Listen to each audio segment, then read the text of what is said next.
Bonsoir à tous et bienvenue pour ce nouveau numéro de Bistronomie. Ce sera encore au forceps ce soir à l'animation avec nous pour participer et répondre à des questions d'une difficulté encore jamais rencontrée. Nous avons Alien. Alien, comment vas-tu? Ça va bien, merci de m'avoir invité et bonne émission à tous. Dave. Salut tout le monde. Nous avons James aussi. Peace de love à tous, bonsoir. Ju. Bonsoir tout le monde. Nous avons Winters. Salut tout le monde. Et ce soir, ce sera une petite nouvelle qui rejoint l'équipe pour faire remonter les questions du chat. Ce sera Nali. Nali, est-ce que tu es prête? Ouais, super prête. Je suis bien contente d'être avec vous ce soir. Bien. Première question. La première question traitera ce soir de Léonard de Vinci. Parce que Léonard de Vinci, il passe souvent pour un précurseur, mais il faut reconnaître que la majorité de ses inventions ne fonctionnaient pas. L'hélicoptère partait en couille, le bateau à aube restait sur place, bref. Et beaucoup de ces croquis auraient été pompés à d'autres inventeurs un peu plus tôt. Lui, il a eu le génie de les remettre en dessin. Par contre, il y a un domaine dans lequel Léonard de Vinci était extrêmement compétent et on faisait appel à lui, notamment pour son expertise. Dans quel domaine était-il particulièrement expert? Architecture? Non. La peinture? Non. La biopsie, enfin l'anatomie. Non. La cuisine? Non. La topographie? Alors, James d'abord. Pardon. Topographie. Non. Et Dave? La peinture, les arts. Non. Déjà dit. Pomper des mecs? Tu as dit quoi? Pomper des mecs? Non, mais non, mais il y a quelque chose. C'est un urologue. Non. Alors, Alien m'a peut-être un peu mis sur une piste. Est-ce que ça a un lien avec sa résidence, je crois, au château d'Amboise, auprès de François Ier? Non. Parce que la petite histoire, c'est que dans ce château, alors je veux pas dire de bêtises, je crois bien, hein, c'est François Ier et non pas Henri IV. En tout cas, il y aurait eu un passage secret entre la chambre du roi et celle de Léonard. Voilà. Dans quel but, l'histoire le dira peut-être. Il pratiquait des saignées pour la médecine. Non. C'est avec des sangsues. Non. C'est un domaine qu'on qualifie de scientifique? C'est un domaine qu'on peut... Non, mais qui nécessite une grande expertise. Il jouait les Madame Soleil. Non. Alors, il est expert dans le travestissement. Non, Nelly, est-ce que tu as des propositions qui viennent du chat? Oh, j'en ai plein. Alors, on me propose la sculpture, la cryptographie, la transfusion sanguine, la dissimulation. On a aussi la classification phylogénétique des singes. Bon, je vous laisse deviner qui nous a proposé ça. Alors, pour absolument toutes les réponses, c'est non et non. Et je rappelle aux différents auditeurs du chat qu'il est formellement interdit d'aller consulter Google pour des raisons de bienséance et de bonne humeur. Il est aussi absolument interdit de parler de singes. Alors, est-ce qu'il faut que je vous mette sur la voie? Pas de suite. Qu'est-ce qu'il y a, James? Je parlais d'indices. Alors, un indice. Ça va être compliqué de donner un indice. Sans vous en dire trop. Est-ce que ce serait pas, sinon la photographie, en tout cas les prémices de la photographie? Non. Bah du coup, vas-y, envoie ton indice. Alors, je cherche un indice qui vous mette pas trop sur la voie. Je vais vous dire un objet. Si je vous dis, putain, c'est compliqué pour moi de vous donner un indice qui sans vous On aider me propose trop. encore exhumation ou autopsie. Non. Alors, on pouvait, je donne un indice, on pouvait observer ces différents conseils et expertises dans la nature, ce qu'il avait pu conseiller, notamment à des responsables. C'est quoi, de l'aménagement de jardin? Alors, on commence à trouver la direction, même si c'est pas ça exactement. La reproduction des animaux, peut-être, ou des... Non. Hydrologue. Qu'est-ce que tu veux dire par hydrologue? La construction de canaux, des choses comme ça pour l'hydrologie. L'irrigation. Non, il tenait le bâton, là, il trouvait les sources. C'était un sourcier. Alors, le point va aller à Ju, parce que c'est lui qui va être le plus proche. Il pompait l'eau du puits, en fait. C'était un maître incontesté et innovant des pompes et des écluses. C'est pour ça tout à l'heure, Alien, quand tu nous as dit pomper des mecs, non, ou alors peut-être, mais je ne sais pas. Mais il était reconnu pour un très très grand niveau d'expertise dans la conduite des flux d'eau en général. Le premier point va à Ju du Texas. Comment? Parce qu'il y a que des PD taureaux, vu qu'il n'est pas très taureau. Alors, je propose aux gens du chat de nous dire, pour ceux qui comprennent ce que disent Winters, ça reste pour moi comme d'habitude, le flou le plus absolu. Un premier point pour Ju. Question suivante. Henry Ford, à la tête bien sûr du Fordisme, la gestion de ces usines, avait une technique toute particulière pour motiver une de ses équipes. Comment faisait-il? Une équipe en particulier dans l'usine? Il leur donnait de l'alcool. Non, Il faisait venir des putes. non. Peut-être essayer de trouver quelle équipe, de quoi était chargée Entretien. cette équipe peut-être. Équipe d'entretien. Qu'est-ce que tu veux dire par entretien? Entretien de surface, nettoyage. Non, C'est des contremaîtres non, Le recrutement. non. qui vissent les boulons à la chaîne, comme dans Charlie Chaplin. Il s'appelle ce film. Ouais, je vois. Le temps moderne. Les temps modernes, évidemment. Donc non, cette équipe-là n'était pas sur les chaînes de montage directement. Les commerciaux. Non, Téléphone. Les publicitaires. non. Ils travaillaient dans l'usine, pas du soir au matin sur les Les chaînes gens de la montage. maintenance. Qu'est-ce que tu veux dire par la maintenance? Bah, ceux qui s'occupent de maintenir en état de fonctionnement les chaînes de... Les chaînes d'assemblage. Alors, c'était de la maintenance et de la réparation. Bien. Évidemment, dans la théorie même du Fordisme, si jamais un élément doit s'arrêter, c'est l'ensemble de la production qui s'arrête. Alors, cette équipe de maintenance, quelle technique avait-il trouvé pour qu'il soit efficace? Les heures de bon fonctionnement étaient récompensées par des jours de congé. C'est l'idée, mais non. S'il y avait des Par pannes, une ils paye. étaient virés. Non. Et un intéressement au taux de temps de bon fonctionnement, quoi. Alors, on va mettre ce point à DAF. Effectivement, cette équipe de maintenance n'était payée que lorsque tout fonctionnait. À partir du moment où la production s'arrêtait, tout ce temps-là était du temps, je sais pas comment on peut dire, bénévole, enfin en tout cas non payé, et leur salaire était indexé sur le temps de fonctionnement de la chaîne. Comme les docteurs chinois. Est-ce que tu avais une proposition qui ressemblait à ça, Annalise, dans du chat? Non, j'avais simplement les congés, et ils donnaient les congés quand les machines n'étaient pas en panne. Voilà, c'était un petit peu l'idée générale, mais c'était pas tout à fait ça. Bien. Un point pour Ju, un point pour Dave. Question suivante. Lors du tournage de Skyfall, donc le 23e épisode de la saga James Bond, Daniel Craig a fait involontairement une connerie qui a coûté très cher financièrement. Qu'est-ce qu'il a pu faire? Il a fracassé la Abîmé. bagnole. Alors, Winters. Il a fracassé la bagnole. Non. Alien. J'allais dire pareil. Il a abîmé un monument historique. Non. Il s'est blessé au visage. Il a abîmé une guitare. Ah non, ça c'est dans les 8 salopards. Donc, non et non. Il a tombé une bouteille à lui tout seul. Il s'est saoulé la gueule.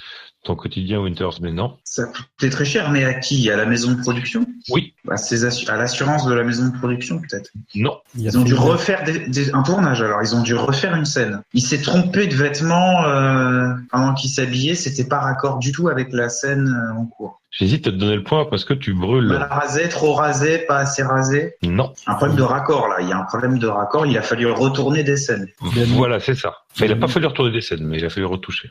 Il a mis un pins du mauvais côté. Il est naturellement gaucher, alors que James Bond est droitier. D'habitude, il fait attention, et là, il a pas fait gaffe. Non, alors, ça brûle. Une blessure? Non, ça, c'est le maquillage. Il a trompé de chaussures.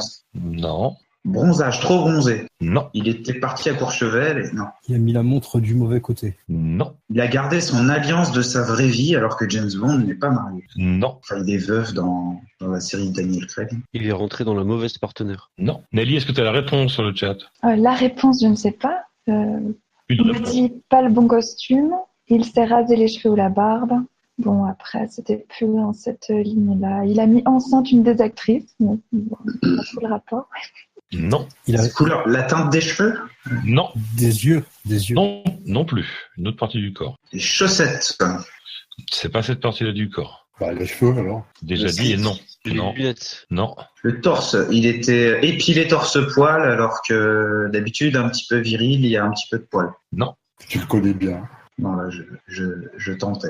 Il avait fait une mèche. Non, Une autre partie du corps. Pubienne, la partie pubienne, n'est-ce pas? Non mais Non, mais on voit pas ça dans le film.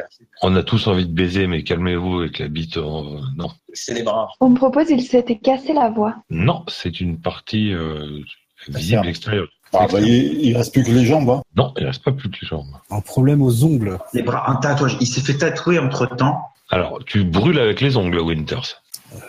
Il brûle avec des ongles ou une Il tour. avait du vernis à ongles. C'est pas les ongles, mais presque. Les ongles de pied. Vous êtes complètement con ou le faites exprès? Mais on Il voit a pas, Ça va. Il y avait une Les dents. bagouze, il y avait une bagouze qu'il fallait pas avoir. Bon, je vais vous donner la réponse parce que voilà, vous êtes vraiment absolument trop con, bien sûr. Donc les ongles, là, vous brûlez les mains. Ouais, oui, les ongles des pieds. Je vous jure. Bref. Donc cette espèce d'abruti de Daniel Craig s'était acheté des gants. Déchire dans le dos. Non, s'était acheté des gants et il s'était dit que ça ferait du plus bel effet sur son personnage de James Bond. Et dans cette scène-là, il tire avec une arme à reconnaissance digitale, Ah, avec des gants. Donc, effectivement, au dérochage, ils se sont dit, mais qu'il est con. Et d'ailleurs, que personne ne s'en rende compte, c'était aussi un scandale. Donc, ils ont dû absolument, tout en post-prod, refaire avec, en image de synthèse, refaire les mains. Et c'est assez compliqué, notamment les mains à faire, parce qu'il a fait beaucoup de zones de plissures et d'ombre et compagnie. Et il paraît qu'en post-prod, ça coûtait très cher à refaire. C'est toujours les scènes qui n'ont pas été imaginées pour de la post-prod numérique qui sont les plus chères à refaire parce que il y a aucun artifice qui sont mis en œuvre lors du tournage. Voilà, le point ira pour personne parce que vous êtes trop cons. Encore une question et nous laisserons la parole à notre ami Alien pour une petite chronique pas piquée des hannetons. Question suivante. Qu'est-ce qu'il est interdit de faire depuis plus de 70 ans dans la ville de Longyearbyen? c'est où ça? En France? Je ne vous dis pas le pays pour l'instant. Mais comment veux-tu qu'on sache alors? C'est vrai, j'avais oublié que vous étiez trop con. Donc c'est en Norvège. Interdit de se mettre à poil dans les bains publics. Non, Interdit de pisser debout. non, Interdit de porter de se déguiser en viking. Est-ce que ça a à voir quelque chose avec les chevaux? non, Avec des vêtements? Ça a à voir avec des vêtements? non, Avec l'alcool? non, Avec la chasse. non. Avec les Avec femmes? les... Dave? Est-ce que ça a à voir avec les longues journées ou nuits du cercle polaire? Ça a un rapport, un petit peu, c'est un petit rapport, ouais. Un petit peu. Ça a à voir Interdit avec de la mettre des nourriture? vestes contre le froid. Répète Alien, s'il te plaît. Interdit de mettre des vestes pour se réchauffer. Non, Ça a à voir avec la nourriture? non. C'est une ville côtière. C'est une ville côtière. La Norvège? Non, longue, je sais pas quoi. Je ne crois pas de mémoire. Non, d'ailleurs non, je suis quasiment sûr que Ça a non. à voir avec la chasse? Ça n'a pas à voir avec la chasse du tout.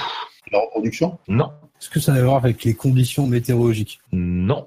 Ah oui, il y a quelque chose de météorologique, tout à fait, oui. Il est C'est- interdit de dépendre du sel pour faire fondre la glace. Non.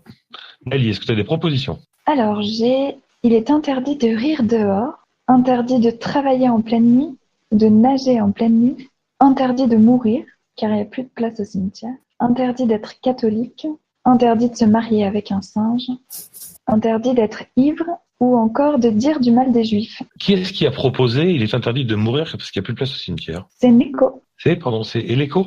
Neko. Neko. Alors le point ira au chat et à Neko. Non. Mais pas à cause du cimetière. Un point bonus. Pour quelle raison il est interdit de mourir dans cette ville? Parce que le cadavre va geler et qu'on ne pourra pas retrouver la personne si elle meurt au beau milieu de la neige. Tu brûles, mais c'est pas ça. Parce que c'est un lieu dit très connu pour ses suicides. Genre, il y a une énorme falaise et les gens ont pris l'habitude de venir là pour se suicider. Non, Et c'est sanctionné de la peine de mort si tu respectes pas la loi? je ne sais pas. Parce que c'est sur une île et du coup, faut transporter le cadavre en bateau et ça coûte cher. Alors, Est-ce que c'est l'île du Toya? il faudra transporter le cadavre, mais pour quelle raison? Il n'y a pas de route praticable. Il faut le faire à la main. Si, il y a des routes praticables. Est-ce que c'est en rapport avec une religion, on me demande? Du tout. Il n'y a pas de cimetière. Si, il y en a un, mais il n'est pas hyper efficace. On ne peut pas enterrer les corps. Alors, on peut les Il y a du enterrer. permafrost. Il y a du permafrost. Exactement. Du coup, ça implique quoi, Liane? C'est-à-dire que la glace on ne pourra pas ressortir les corps après. C'est pas ça. Allez, je propose qu'on donne Bah, le ils point. vont pas pourrir, quoi. Ça va geler les cadavres dans le sol. Exactement. Mais on va quand même donner le point à Liane parce qu'avec le permafrost, il avait mis tout le monde sur la voie. Bien vu. Comme le sol est en permanence gelé, à cause du permafrost, Alors je crois qu'en français on dit pergélisol. voilà, c'est ça. Donc, ça fait plus de 70 ans que c'est interdit de mourir dans cette ville. Ça n'a pas permis aux derniers corps enterrés de se décomposer. Et pour la petite histoire, certains sont encore porteurs de la grippe espagnole de 1917. Ah, Vous vous rendez compte un petit peu du truc. Donc Oui, les dépouilles sont envoyées sur le continent en Norvège. Mais c'est pas une interdiction de creuser, tout simplement, parce que... Alors, si tu veux, c'est l'interdiction de mourir est absurde. Il n'y a pas de doute là-dessus. Mais c'est pas interdit de creuser parce que notamment quand tu construis des bâtiments, tu peux être amené à creuser des fondations. Mais il est interdit d'y mourir, même si on décide pas toujours, parce que il n'y a pas de service funéraire qui pourrait être efficient, comme les corps restent gelés et ne passe jamais en état de décomposition. Le point va à Alien, et c'est d'ailleurs à lui que je vais rendre la parole pour sa petite chronique. À toi, Alien. Alors aujourd'hui, j'ai décidé de vous consacrer une chronique à l'E3 2018. Alors l'E3, c'est un salon de jeux vidéo qui a lieu depuis 1994 et qui se passe à Los Angeles. Donc j'avais prévu de vous faire un petit résumé de chaque conférence. Bon, pas dans l'ordre, mais bon, je vais vous lire un peu les conférences je vais d'abord vous lire les conférences que je vais présenter. La conférence d'Electronic Arts, celle de Xbox, celle de Bethesda, celle de Square Enix, celle d'Ubisoft, celle sur les jeux PC, celle de PlayStation et celle de Nintendo.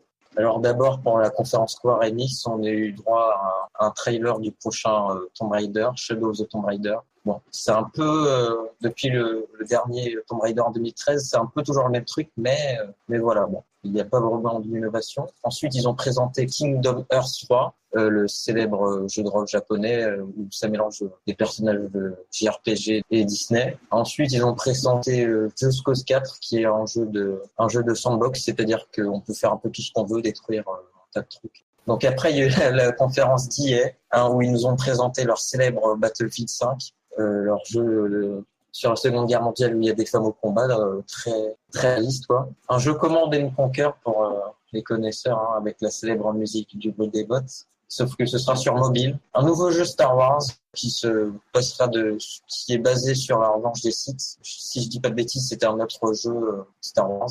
Ouais, cool ça. Alors aussi la fin des loot box. Si vous aviez entendu parler de cette affaire, c'était Electronic Arts qui mettait dans leurs jeux vidéo des boîtes qu'on pouvait payer pour avoir du contenu en plus, et ça faisait que ceux qui en payaient avaient un gros avantage. Donc ils ont annoncé cette fin-là, alors parce que ça avait été déjà condamné par la justice de plusieurs pays.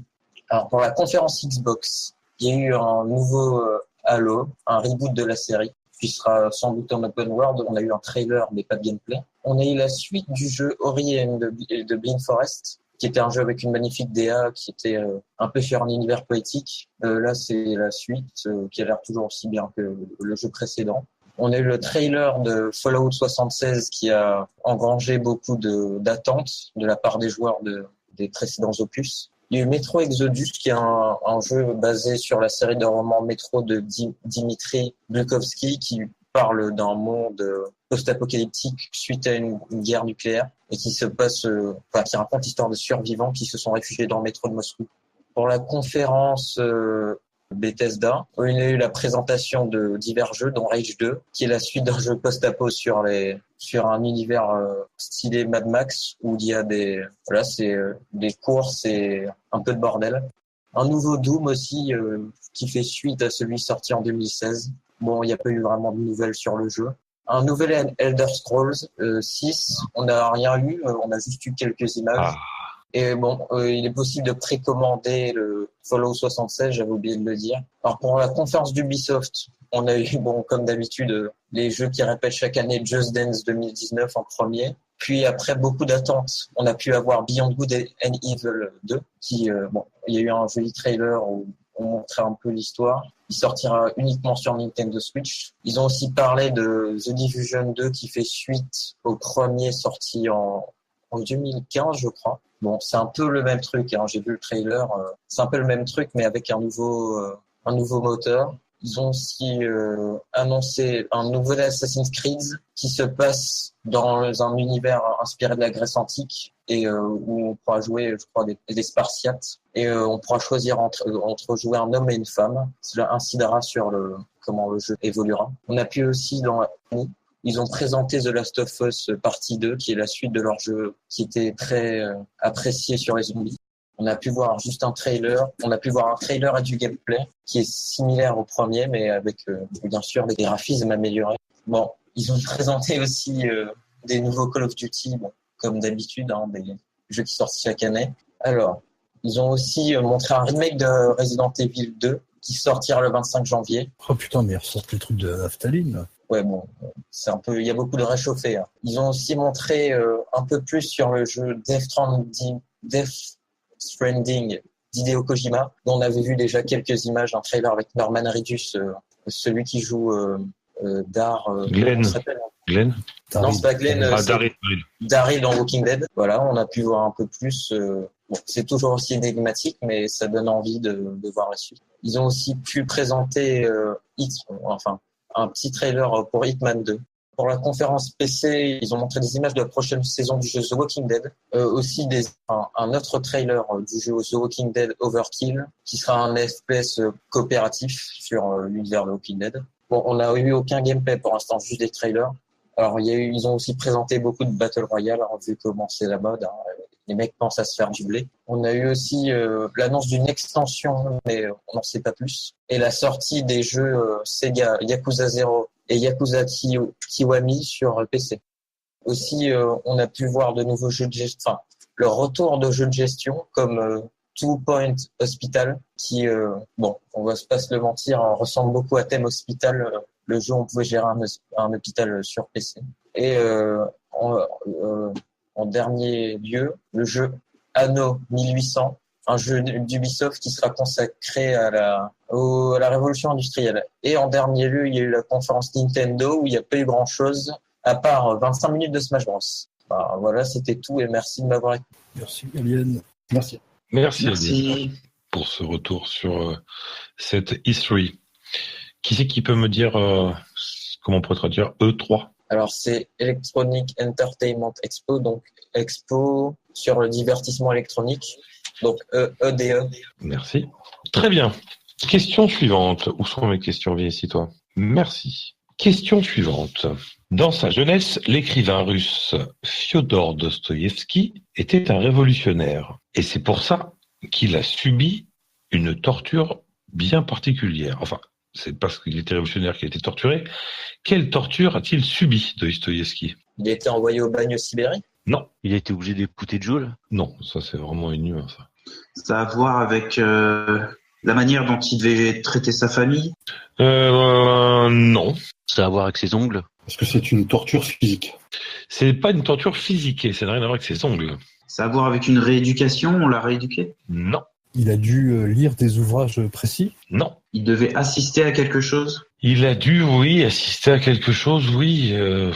Oui. À une conférence de BHL? Non mais voilà, tu cumules les trucs arrivables, toi. A-t-il seulement assez de connaissances pour faire une conférence? Est-ce que, Nali, t'as une proposition de la part du chat? On me propose, on a enlevé ses proches, Non. ou encore on lui a interdit d'écrire au passé composé. Non. On a brûlé ses écrits. Non. Il a dû assister à la torture de quelqu'un d'autre. Non plus. Il a tué un ami à lui. Non.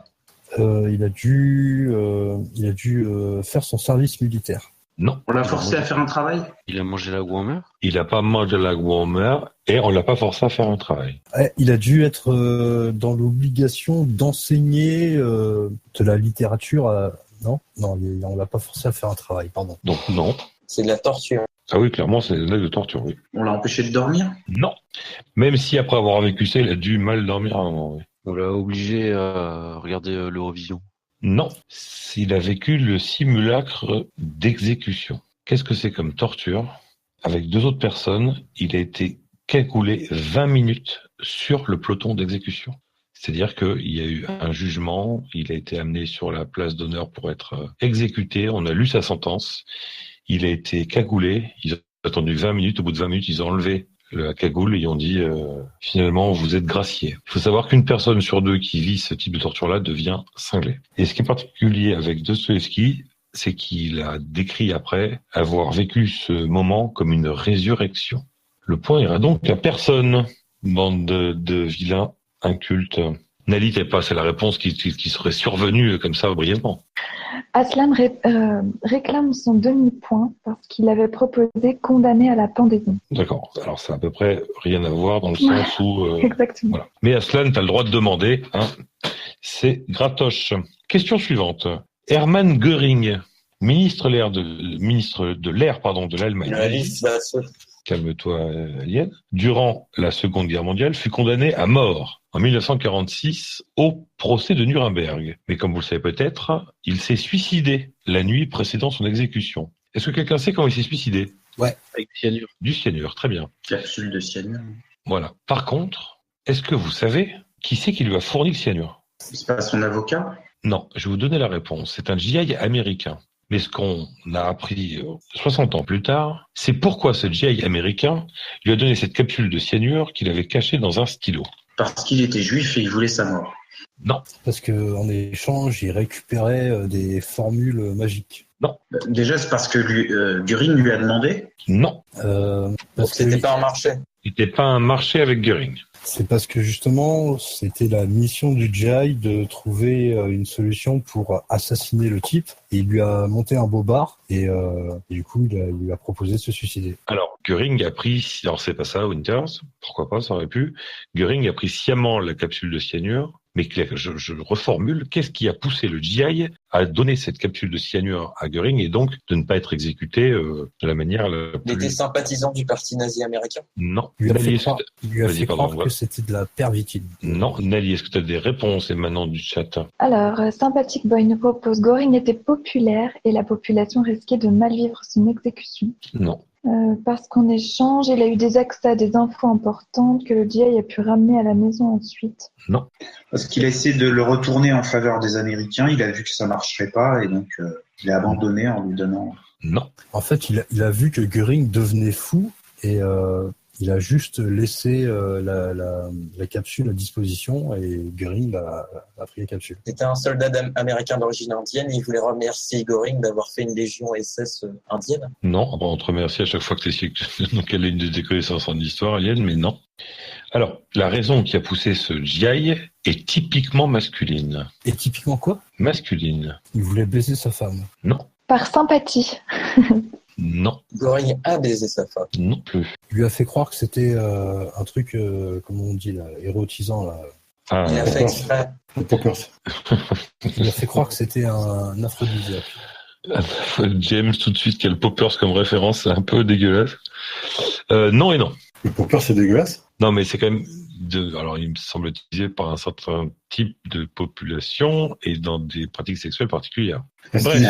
qu'il était homo? Non. Pourquoi ce GI aurait donné cette capsule à Göring? Pour le tuer. Pour le tuer, bien évidemment. Mais qu'est-ce qui l'a poussé à enfreindre les règles et lui donner cette capsule? Il avait des vues sur sa femme. Non. Il voulait aller consoler la veuve. Non, ça pourrait être ça, mais il n'y a pas d'histoire de veuve là-dedans. Il y a Göring allait révéler des choses sur les États-Unis. Non. il y avait une histoire avec sa fille, quelqu'un de sa famille. Non. Une esclave. Non. Il voulait une promotion pour pouvoir se marier parce que grâce à ça, il pourrait demander la main de.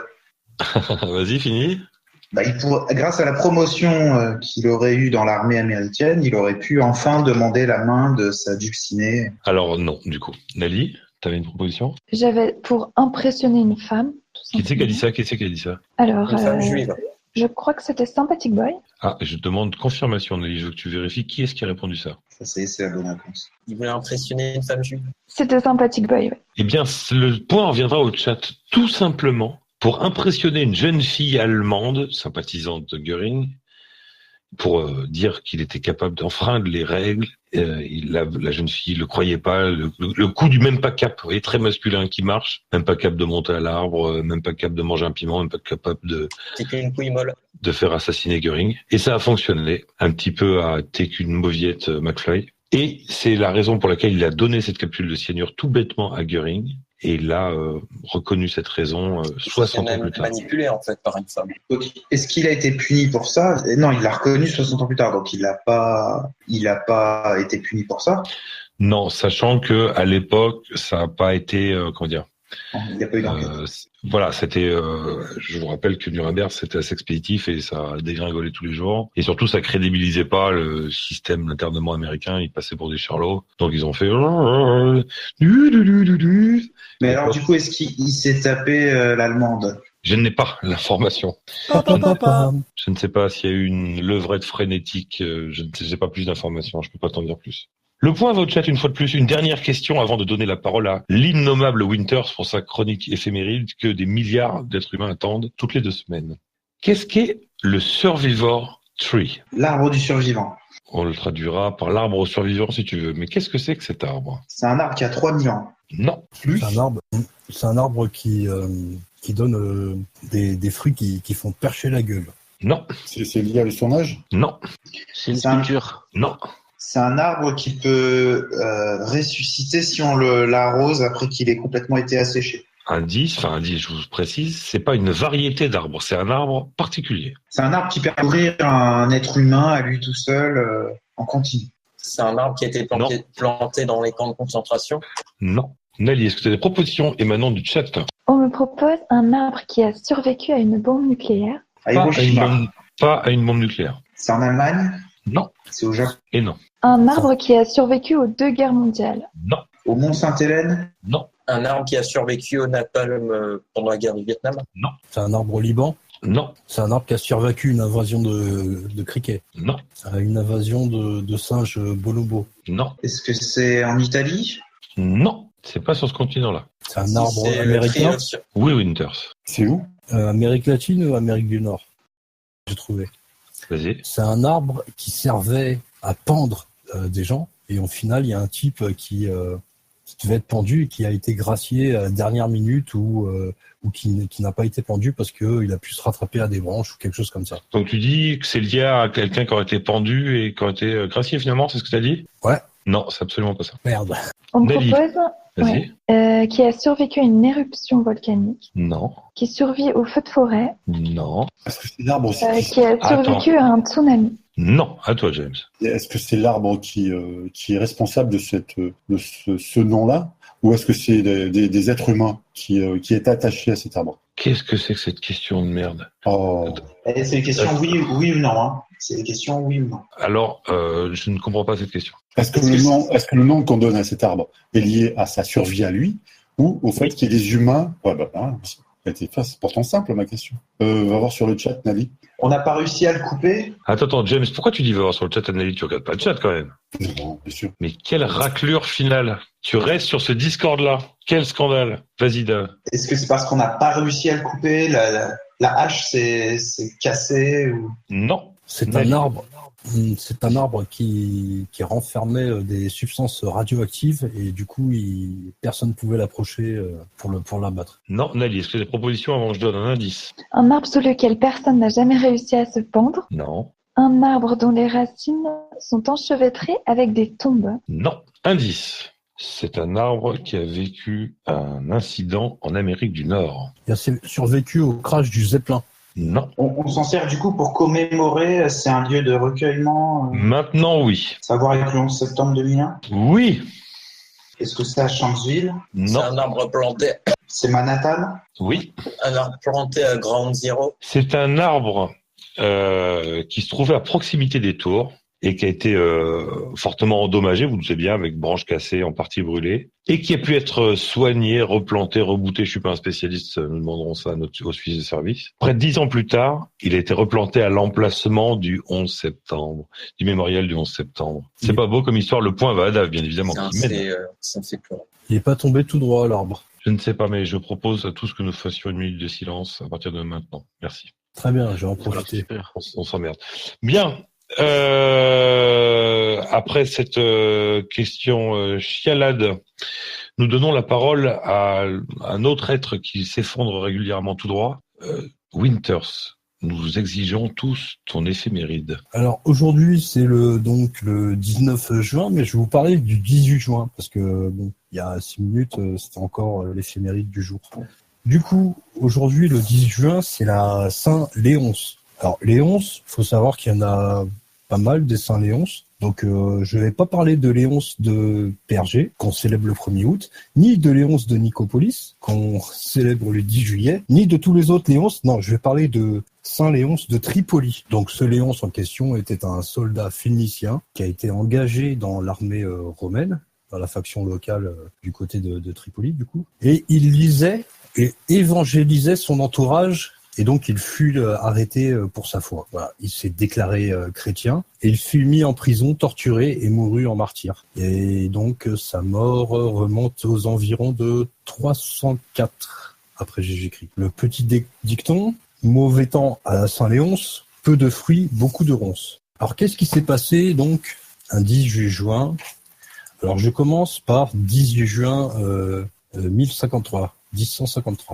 Alors, Aucune idée. il faut savoir que il y avait les Normands qui étaient arrivés en Italie du Sud aux alentours de 17 pour un pèlerinage au sanctuaire de Saint-Michel de Monte Sant'Angelo. Et c'est là où il y a eu, depuis 1709 très exactement, il y a eu des révoltes menées par Mello, un riche habitant de Bari, la commune d'Italie. Et ce sont donc des révoltes provoquées qui faisaient intervenir les Normands. Et les Normands étaient donc des mercenaires qui travaillaient pour les comptes de dignitaires locaux en Italie. Et donc ce 10 juin 1053, ces Normands mercenaires, pour le compte de Onfroy d'Apulie et de Richard Ier d'Aversa, battent les forces anti-normandes lors de la bataille de Civitate. C'est une ville qui est près de Foggia. Dirigée notamment par le pape Léon IX et l'empereur germanique Henri III le Noir. C'était presque un saut. Voilà, c'est une bataille assez mémorable donc dans cette histoire de particulière de l'Italie. J'ai jamais entendu parler. C'est normal, c'est des faits assez L'histoire de complexes. l'Italie. Voilà. Un peu de respect, messieurs, je le redirai pas. Alors selon vous, si vous avez une petite idée, que s'est-il passé donc un 10 juin 1429 Pas 10 juin 1900 1429. un samedi, non? Une guerre de religion. En France, Ouais, oui, en France. C'était la guerre de 100 ans. Alors c'était, voilà, donc pendant les événements de la guerre de 100 ans, les Français, menés par Jeanne d'Arc, avaient libéré Orléans du siège anglais et bourguignon, et ils remportèrent ce 18 juin la bataille de Patay. P-A-T-A-Y. Donc un des événements majeurs de la guerre de 100 ans. Et c'est à l'annonce de la défaite d'Orléans qu'une armée de secours anglaise commandée par Sir John Fastall quitte Paris vers Orléans. Et les Français avaient préparé le terrain en reprenant le contrôle de 3 ponts et dans la foulée avaient obtenu la réédition à Beaugency. Et donc la rencontre des armées se fit tout proche aux alentours du village de Patay. Voilà. Un 18 juin 1538, c'est la signature du traité de paix de Nice au couvent des franciscains de la Sainte-Croix. C'est une trêve de 2 ans entre le roi d'Espagne Charles Quint et le roi de France François Ier. Un 18 juin 1574, c'est Henri Ier de Pologne qui quitte la Pologne pour devenir, selon vous, Il a mangé la grand-mère. Ça, non, il est devenu Henri III, roi de France. Un 18 juin 1515, ça normalement, ça devrait vous parler. Saint-Barthélemy. Marignan. C'est pas Marignane, c'est l'autre. Azincourt. Non, C'est aussi en Italie. oh putain. C'est là où on mange des frites Marengo. et on boit de la bière. Hein Ah, t'as dit quoi 10 juin de quelle année 1815. Ah bah, t'as dit 1515. Ah, Oui. pardon. Ah ouais. De Waterloo. Pardon. Aïe, aïe, aïe. Ma langue a fourché. Ah bah c'est la bataille de Douan ou c'est pas ça, non? Non, Douai, c'était ou- Waterloo. Aliane avait raison. Autant pour moi, 1515, pour ça, Ah. parler d'Azincourt. Autant pour moi. Donc oui, c'est la fameuse défaite de l'empereur Napoléon Ier face au duc de Wellington, commandant des armées alliées. Donc il y avait les Britanniques, les Allemands, les Néerlandais, et qui ont été rejoints aussi par l'armée prussienne. Est-ce que c'est du racisme de dire enculés anglais? Enculé de Prussien aussi. C'est pas une race, les Anglais. Ah, je les déteste, ils nous battent tout le temps au rugby. Non, mais c'est une sale race. Et bien sûr, pour ce 18 juin, comment ne pas évoquer un événement typiquement franco-britannique, on va dire ça comme ça, avec un premier extrait musical, si la régie peut nous envoyer le premier extrait. Ah, un petit problème technique, non ? Trop faible, peut-être. Ça marchait très bien tout à l'heure. L'effet Bonaldi, en direct. C'est ça. Et Winters chante l'extrait, tant pis. Alors, Les on Français. nous informe à la régie que ça sera prêt dans quelques secondes. Oui, non? Pour faire patienter Winters, je propose que tu racontes tes vacances en Ardèche en 88 avec ta cousine. Ah non, c'est pour les intimes, ça. C'est vrai que c'était ta cousine ainsi que ta mère en même temps. Pour les initiés, les habitués. Alors, essaie de reprendre, Winters. Te laisse pas déstabiliser. Donc, du coup, la régie me fait signe. Qu'est-ce qui se passe pour... Pars sur l'extrait numéro 2. Peut-être que... Je sais pas, Je comprends pas. Mais qu'est-ce que c'est que cette voix? Bon, la régie me fait signe que le magnétophone a déconné, elle a bouffé la bande. Bon, tant pis. On peut donc dire que cet armistice serait non seulement une capitulation, mais encore un asservissement. Or, beaucoup de Français n'acceptent pas la capitulation de servitude pour des raisons qui s'appellent l'honneur, le bon sens, l'intérêt supérieur de la patrie. Je dis l'honneur. Donc c'était un extrait du discours du général de Gaulle, le fameux appel du 10 juin 1940, l'appel à la résistance, voilà, depuis Londres. Le lendemain donc de la capitulation de la France face à l'Allemagne. Bien. Donc c'est un 18 juin 1952 que en Italie a vu le jour Isabella Rossellini, et vous savez tous qui est Isabella Rossellini. Non. Merci. C'est une, C'est une italienne encore? Oui, c'est une actrice, bande d'incultes. voilà, c'est une actrice. Une Elle est très belle italienne? Oui. Ah non, Elle est italo-centrée, là, ta rubrique, quand même. Ah, j'ai fait un petit choix aujourd'hui, je l'avoue. enfin un peu de bon sens dans cette émission. C'est un peu On voit quel lobby cisalpino, hein. domine l'émission. Et donc pour le décès, j'ai choisi donc la date du 18 juin 1962. C'est le décès de Volkmar Andreae, qui était un compositeur et chef d'orchestre suisse, dont on va entendre un extrait tout de suite en post-prod.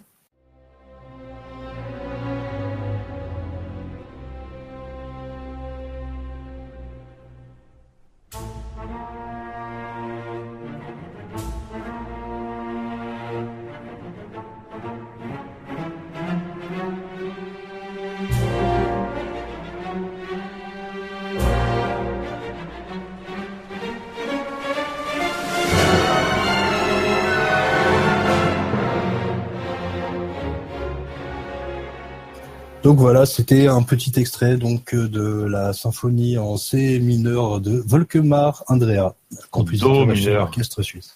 Pardon. Soit tu dis do mineur, soit tu dis si mineur, mais tu dis pas C mineur, allons. Oui, donc en do mineur. Ah, je mélange. Donc voilà, c'était tout pour cette petite éphéméride. Merci à vous.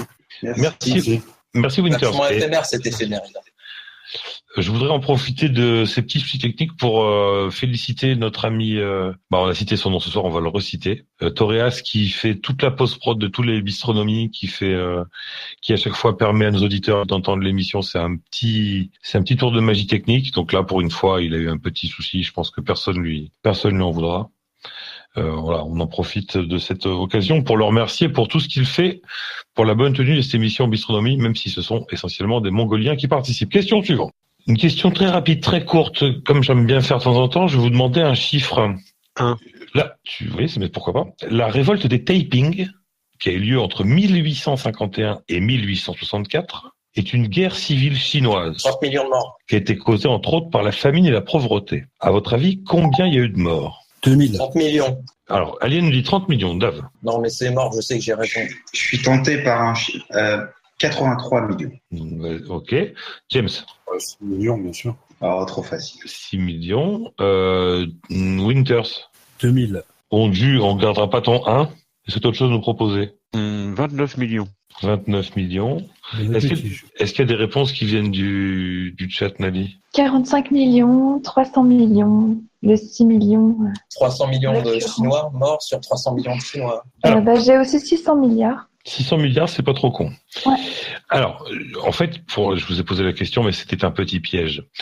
On ne sait pas dire finalement combien il y a eu de morts. On estime que c'est entre 20 et 30 millions. Et cette révolte des Taiping, elle est souvent reprise en histoire pour souligner que on est toujours historico-centré. C'est-à-dire que la Première Guerre mondiale, la Grande Guerre, a fait 9 millions de victimes. Et celle-là, un siècle plus tôt, enfin non, un demi-siècle plutôt, pardon, a fait entre 20 et 30 millions de morts, c'est-à-dire entre 2 et 3 fois plus de morts.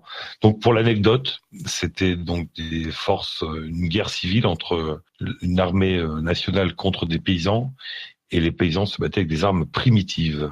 Et ça a été une véritable boucherie. Voilà, ça remet un petit peu la pendule à l'heure sur le comptage des guerres et le comptage de Tibia en général. Bien. Question suivante.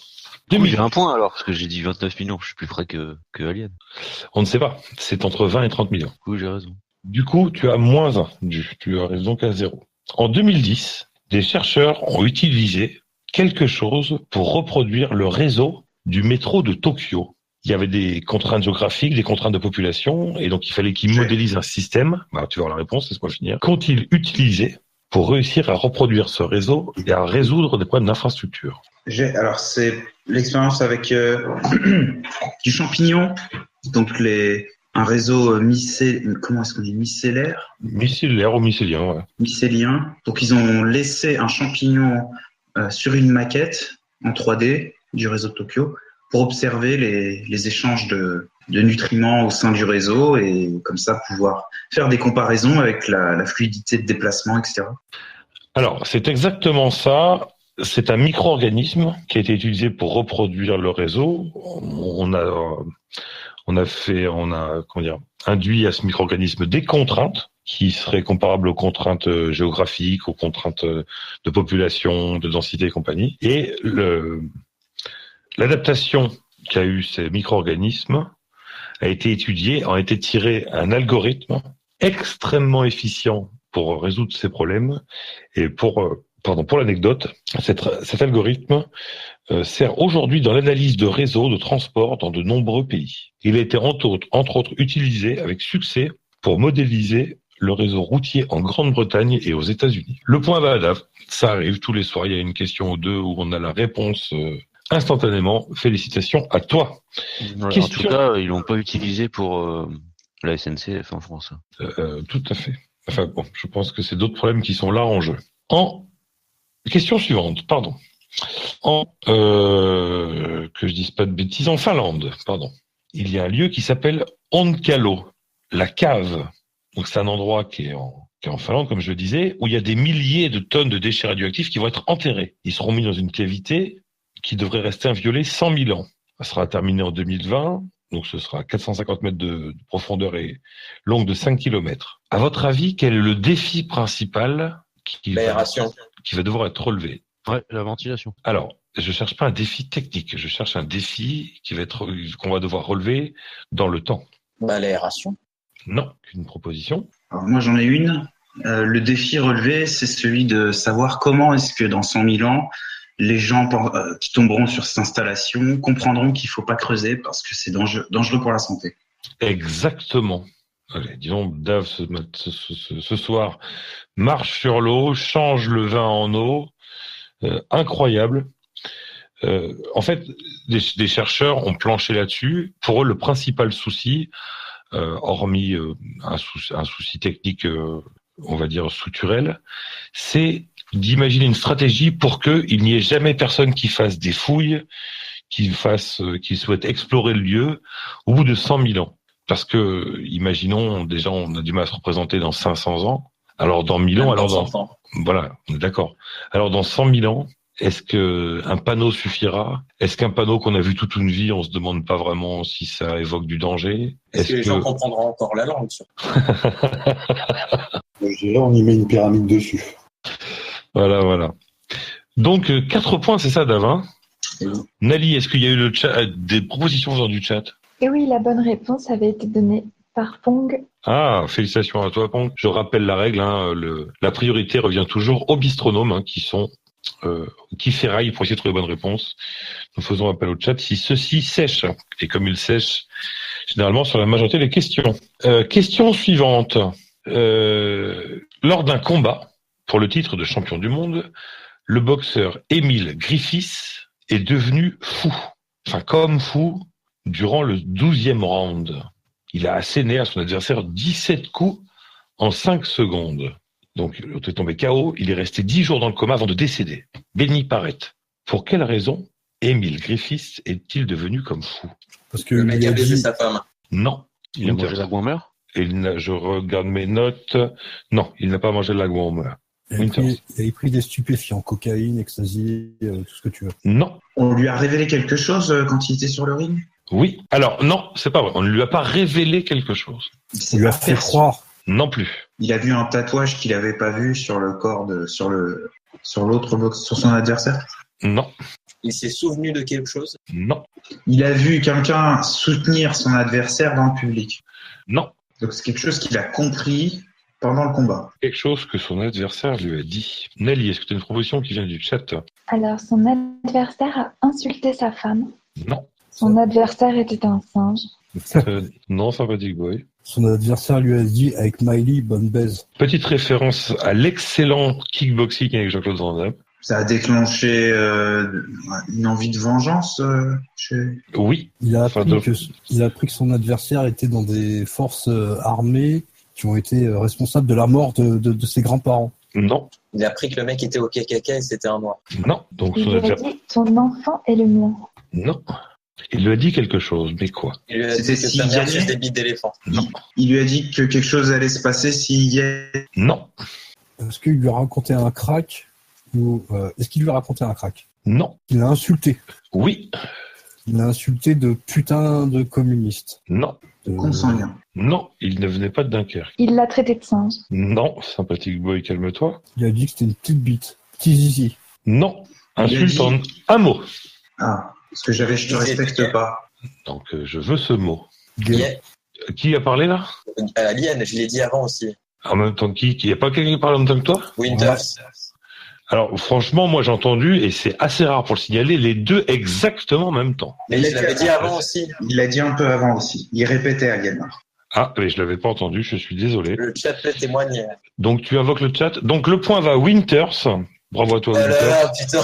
Donc, effectivement, Parrett a traité Griffiths de maricon, ce qui veut dire PD. Et en fait, le boxeur Émile Griffiths était bisexuel.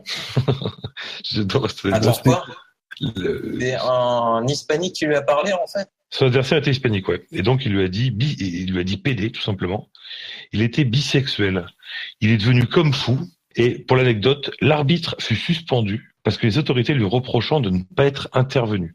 Il faut savoir que 17 coups en 5 secondes, on est dans une forme de berserk, quoi. Là, c'est, Tu peux même plus l'arrêter. Enfin, je sais pas. ah Tu oui, ne là, c'est, respectes pas, c'est du donc voilà, viol. tu ne respectes pas.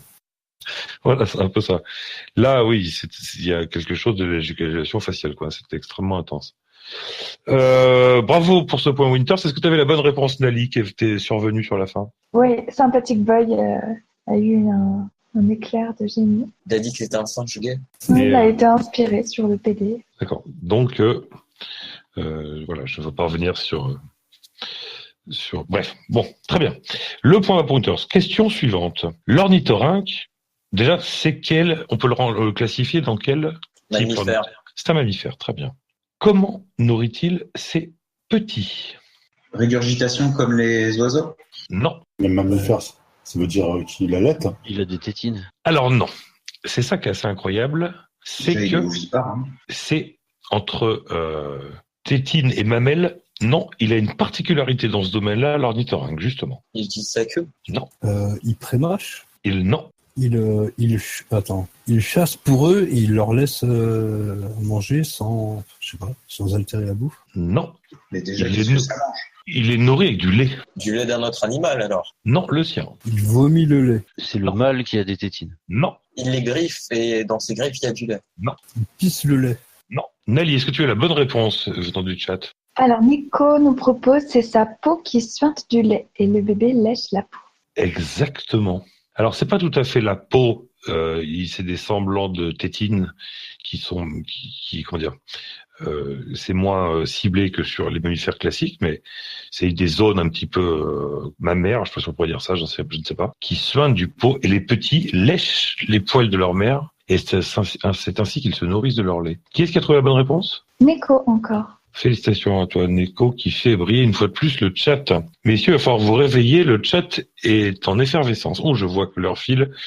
Donc, nous passerons sur la question... Ah, c'est con, j'avais deux biens. Bon, tant pis. Si. Alors, Deux biens. l'avant-dernière. Alors, l'avant-dernière. Beethoven, comme vous le savez tous, est devenu sourd à peu près vers l'âge de 26 ans. Il était atteint d'une surdité de transmission, quoi. C'est l'oreille interne qui était intacte, mais c'était une maladie héréditaire. Enfin, pardon, une maladie génétique. Pardon. Et il a réussi à trouver un système ingénieux pour continuer. Alors, vous ne le voyez pas, mais je vais faire un mot entre guillemets, à entendre entre guillemets la musique. Comment a-t-il fait? Avec ses lèvres. De quoi, James? Avec ses lèvres. Avec ses lèvres. C'est-à-dire? Là, il touchait les instruments avec ses lèvres. Non. Mais justement, c'est par la vibration, au contact de la vibration des instruments. Alors, il faut que tu précises alors. Et il mettait, par exemple, il jouait du piano, debout ou assis, peu importe. Et, attends, c'est peut-être un détail, mais Je jouais pas. Hein. Ça veut dire beaucoup. Oui, je pense qu'il était plutôt debout. Il jouait d'une main et de l'autre, il ressentait au corps du piano. Comment est-ce qu'il faisait pour ressentir? Il mettait la main sur une vitre. Non. Sur le bois du plancher. Il s'allongeait sur le plancher, ouais. Non. Enfin, il s'allongeait, non. Il mettait le torse sur l'instrument.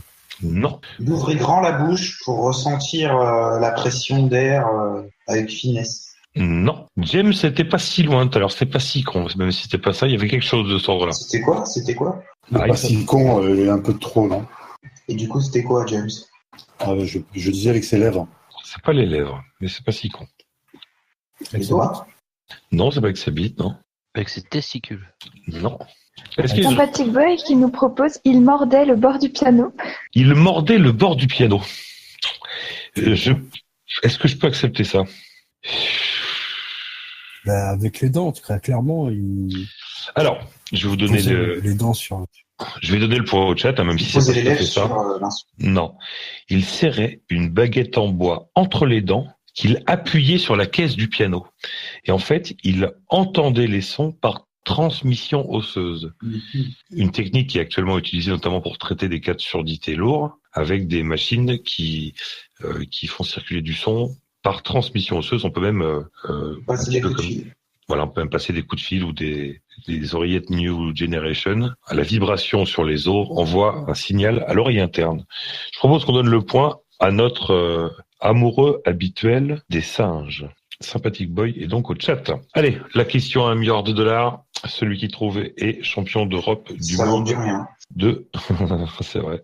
Qui est-ce qui peut m'expliquer ce qu'est le canular du monoxyde de dihydrogène? Ah ben c'est simple, c'est le monoxyde d'hydrogène. En gros, c'est le H2O, c'est l'eau. Et on a fait croire à des gens que c'était un gaz toxique, qu'il fallait surtout pas en prendre. Et il y a des gens qui ont marché. Non. Alors, je pense qu'on va lui donner le point directement à Alien. Il a répondu très très vite. Je vais préciser. Donc le canular du monoxyde d'hydrogène, c'est une expérience qui consiste à démontrer la crédulité humaine en donnant une information partielle. Le principe, par exemple, c'est on fait signer une pétition, on demande aux gens d'interdire le monoxyde d'hydrogène et on présente l'élément comme une mortelle signalée, abondant dans les pluies acides, brûlant sous forme solide, tout ça. Et en fait, ça c'est l'eau. On parle de l'eau. Et le but de ce canular, c'est de sensibiliser la population au développement de son esprit critique. Voilà, chose qui nous touche ici, vis-à-vis des informations qui peuvent lui être communiquées. Mais aussi, ça peut être utilisé pour démontrer l'argument de l'autorité. Par exemple, si ça avait été un scientifique crédible ou connu qui avait dit ça, il aurait pu aussi démontrer l'argument d'autorité sur des scientifiques qui seraient peut-être ou pas compétents sur quelque chose. C'est pas clair. Hein. Comment ça, c'est pas clair? Quand il parle à Alien, là, c'est pas très clair, je trouve. Non, mais c'est moi, t'as bien compris. Allez, c'était très rapide, donc je résiste pas à cette dernière question que je trouve savoureuse. En 1910, la marque de cacao Van Houten a trouvé un moyen pas très très particulier pour se faire de la publicité. Quelle était-elle? Qu'est-ce qu'ils ont pu faire pour se faire de la publicité? Ça a à voir avec des pin-up, des gonzesses? Non, pas de gonzesses là-dedans. Ah, ils faisaient faire la pub gratuitement par les enfants. Non. Ça a à voir avec des lieux d'affichage? Non. Ils ont subventionné l'armée? Ça, ouais, non. Ils ont fourni en cacao l'armée? Attends, tu peux répéter? T'as pas entendu la question? Non. Qu'est-ce que tu foutais de ça? Ah, vraiment, il y a des boulets, hein. Alors, je répète, en 1910, la marque de cacao Van Houten a trouvé un moyen très particulier pour se faire de la publicité. Quel était-il ce moyen? Ils faisaient goûter leurs produits sur les marchés. Ils ont invité des soldats coloniaux qui disaient Yabon Banania. Non. Ils ont donné ça aux cantines scolaires. Non. C'est une marque de quel pays, les gens? Je crois que c'est hollandais de mémoire. Ce serait autorisé aujourd'hui ce qu'ils ont fait? Pas en France en tout cas. Savoir avec les mineurs? Non. C'est raciste, c'est Non. considéré comme tel. Il y a de la vente à perte dans l'histoire? Non. Il y a de la vente à perte. Ouais, de manière très imagée, oui, mais non, on va dire non. Sinon, C'est de l'antisémitisme. Non. Est-ce que tu as une réponse qui vient du... J'ai fait dire chat, est-ce qu'il y a une réponse qui vient de Nali? Donc Nali, est-ce que tu as une réponse qui vient du chat? Alors, ils ont fait croire que les marmottes emballaient le chocolat. Non. Ils ont fait des chemtrails de cacao.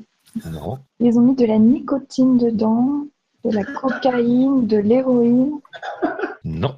Ah, le chat se bat en tout cas, il se défend sur cette dernière question. Afficher la publicité sur des dirigeables Non. ou avions montgolfières. Ils ont utilisé des femmes à poil. Non. Ah, je sais, ça y est. Ils ont fait des nappes ou alors des trucs là pour les bonnes femmes là quand elles font la Tablier. cuisine, Établi? des tabliers au nom de la marque. Non. Indice. Et moi non plus. Non, mais je sais pas si tu as un souci, mais Savoir avec l'invention du cinéma? Non. C'est une publicité extrêmement morbide. Ils ont fait croire qu'on ressuscitait les morts grâce au cacao. Non. Aux enterrements, ils offraient un chocolat chaud. Non. Non. Allez, James, juste, c'est la dernière, faut proposer là. Ils ont fait un concours d'ingestion de Van Houten qui a tué le gagnant. Non. On me propose une tombe ou un cercueil en cacao. Non. Ils subventionnaient l'enterrement en échange d'un affichage publicitaire. Non. Ils ont En fait, ils mettaient des pubs pour leur marque sur les cadavres qui allaient être enterrés. Non. Non, sur la pierre tombale, Van Houten subventionné. Non plus. Ils ont simulé une noyade dans du cacao. Non. Ils ont gavé quelqu'un de cacao jusqu'à ce qu'il devienne trop gros. Ça a été le dernier repas offert aux condamnés à mort par décapitation. Non, mais tu brûles. Ah, c'était distribué dans les prisons. Non. Ils ont fait la pub d'avoir été choisis comme dernier repas par un condamné à mort. Je peux pas accepter ça, c'est pas ça. Mais c'est très très chaud. En fait, ils ont dans une pub fait croire que c'était le dernier repas pour les vieux qui allaient bientôt crever. Non. Ça a à voir avec un condamné à mort? Oui. On a rapporté dans la presse qu'il avait demandé un Van Houten. Non, toujours pas ça. Vous pouvez le reproposer, monsieur. Il aurait survécu à son exécution parce qu'il a mangé un Van Houten. Non. Il est mort d'avoir voulu. Il est mort condamné à mort pour avoir volé du Van Houten. C'est-à-dire qu'on a fait la pub comme quoi ça lui a coûté même la vie tellement il aimait ça. Non. Avant que je redonne la parole au chat où il y a peut-être la réponse, je ne sais pas, je ne regarde pas. James, peut-être une proposition? Non, je vois pas là. On va manger du cacao. James, tu disais? Je n'ai pas de proposition. Nali, je te donne la parole. Est-ce que le chat aurait la réponse, peut-être? C'est celui qui a inventé la marque qui était le condamné. Ah, il n'y a pas d'autres propositions dans le chat. Vous pouvez continuer. J'avais un peut-être. slogan de type « À mourir de plaisir » avec le cadavre du condamné en photo. Non. Ah, C'était pas le. Attends, Winters d'abord. Alors, c'était, ils avaient mis en scène les esclaves qui mouraient pour récolter le cacao. Non. La pub disait que c'était ce qui permettait de donner du courage à ceux qui exécutaient la condamnation à mort. Non. Alors, ils avaient... Ah non. Ils n'ont pas fait une blackface avec, quand même. Non. Si personne trouve, je vais être obligé de donner la réponse. Non, attends. Ils ont fait croire que les bourreaux, ils bouffaient du Van Houten tout le temps avant de tuer les mecs. C'est ce que De condamner à mort. disait Dave il y a un peu de temps. Il y mais a une non. nuance, attends. Alors non, en tout cas, c'est pas ça. Le chat, peut-être? Le chat, c'est-à-dire? Le chat. Le chat, Nali, une chose qui vient du chat, je ne sais pas. Tout le monde sait. Ah, les bourreaux qui reçoivent du cacao en guise de prime. Non, toujours pas. Ah, j'ai rien d'autre. Alors, on peut commuter la peine, c'est bien ça, on peut commuter la peine du condamné à mort si il fait une indigestion de Van Houten. Non. Ça y est, j'ai trouvé. Non, attends. S'il part en bagne pour récolter du cacao Van Houten. Non. Alors, t'as bien dit que c'était morbide. Oui. Ils ont fait une publicité à la Two Girls One Cup. Oh putain. Non. Ne tapez pas ça dans vos moteurs de recherche, s'il vous plaît. Est-ce que le condamné a été tué sous une montagne de cacao, étouffé par le cacao? Non. Alors, je vais vous donner la réponse parce que personne trouve et pourtant, j'aime beaucoup ce truc-là. C'est complètement dingue. Cette anecdote est complètement ouf. Je l'ai relu, j'ai sourcé parce que ça me paraissait complètement fou, mais c'est tout à fait véridique. Alors, la marque de cacao Van Houten, en 1910, a acheté la dernière volonté d'un condamné à mort dans le but de se faire de la publicité. Celui-ci, avant de se faire guillotiner, devait crier « Buvez du cacao Van Houten !» Je vous jure que c'est vrai. Quelle bande d'enculés. Et le mec l'a fait. Et la boîte a filé du pognon à sa famille. Oh, putain. C'est ouf ou pas? C'est ouf. Ah, l'équipe marketing, ah ouais, là, c'est marketeur, bon. T'imagines le truc, quoi. Mais c'est superbe. Je veux dire... C'est la surprise des gens qui assistent. T'imagines, dans un moment solennel de grand silence, « Ah, buvez Coca-Cola! Just do it !» Je crois qu'il va regretter. Les nuggets à moitié prix cette semaine. Ah oui, c'est ça. Chez Casto, il y a tout ce qu'il faut. Bon, bref. Voilà, les enfants. Est-ce qu'on peut revenir vite fait Vas-y. sur les sorties de l'E3? Il y a eu des petits, selon moi, il y a eu des petits oublis. Mais c'est normal, c'était très, Très bien préparé. Donc non. Merci Winters. Ah, je voulais parler quand même d'un jeu qui était sorti, qui semble particulièrement très très très bon graphiquement et en termes aussi de scénario qui a l'air pas mal. C'est Ghost of Tsushima. Voilà, je tenais juste à le dire. Merci. Très bien. Merci Winters pour cette petite précision. Je rappelle que ceux qui souhaitent proposer des questions à eux, je vais laisser la parole à Dave qui va vous expliquer quelle est la marche à suivre à ceux qui veulent proposer des questions qui seront lues dans Bistronomie. Alors, pour proposer toutes vos questions à notre équipe de Bistronome, il vous suffit d'écrire à l'adresse bistronomie@protonmail.com. Vous nous laissez vos questions avec la réponse, peut-être des sources éventuellement, pour qu'on puisse commenter lors de la délivrance en fin d'échange. Vous pouvez donc aussi nous glisser vos mots de soutien, vos suggestions, etc. Donc, bistronomie@protonmail.com. Voilà, merci Dave. C'est maintenant le moment de conclure cette émission de Bistronomie. Je vais, Alien, merci de ta présence, même si c'était pas clair quand tu parlais. De rien, je vais essayer de mieux parler la prochaine fois, d'améliorer ma diction. Vaste projet, Dave, merci à toi. C'est qui a gagné là? Alors, j'avais mis la question, la dernière question s'étant décalée, je propose que nous offrions la victoire à Toreas pour tous ses travaux techniques habituels, et le malheureux, il a souffert d'un problème technique aujourd'hui. Le vainqueur est donc Toreas. Il a beaucoup souffert. T'as arrêté de compter, c'est ça? C'est ça, c'est quoi, j'ai complètement arrêté de compter. James, merci de ta présence. Merci. Ah, il fait caca, il semblerait sur la toilette pendant qu'il parle. Ju, merci de ta présence aussi. Mais de rien, ça fait un plaisir. Winters, merci à toi. Enchanté.